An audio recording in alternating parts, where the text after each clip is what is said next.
For me, with valuations, this is how I think about it. What is a reasonable valuation? It's hard to say. I mean, it's just completely relative. What I like to do, though, to take kind of the relativity out of it, is look over 5-year averages, 10-year averages, things like that. So, for example, a company like Starbucks, zoom out on that on the PE ratio, for example. Where does this stock normally trade? And if all of a sudden it's normally trading at 30 times earnings and now it's at 60 times earnings, that's a little bit of a valuation concern for me.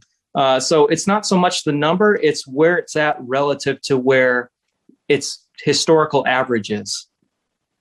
Yeah, I'll tag onto that a little bit, John, too. We were looking at Intuit, actually. We did a deep dive with Intuit on Tuesday, and it has been a tremendous market beater over the years, and its valuation has gradually crept up over time. And I think what the market is doing is seeing that Intuit is a much more capable company, much more resilient, and is valuing it more as a higher quality. So I think, to your point, sort of quick changes in relative valuation are something to watch, but maybe creeping up over time is just a sign that the company is being valued by the market better. Anand, were you going to tag on to this one? Yeah, I can talk to Airbnb, and specifically for me.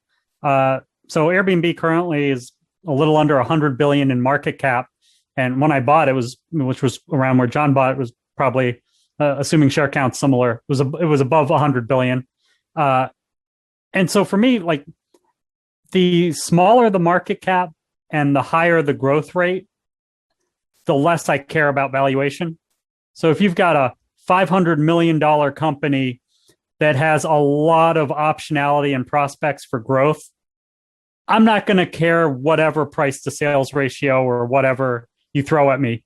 It probably doesn't have earnings because it's got so much growth potential ahead of it that it can 10 bag almost no matter what valuation you give that at that low of a market cap.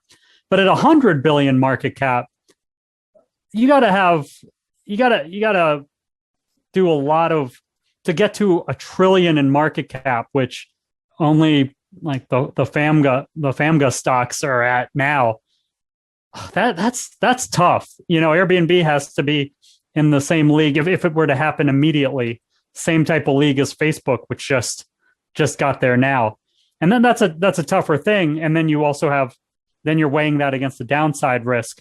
So that's what I mean when valuation concerns me.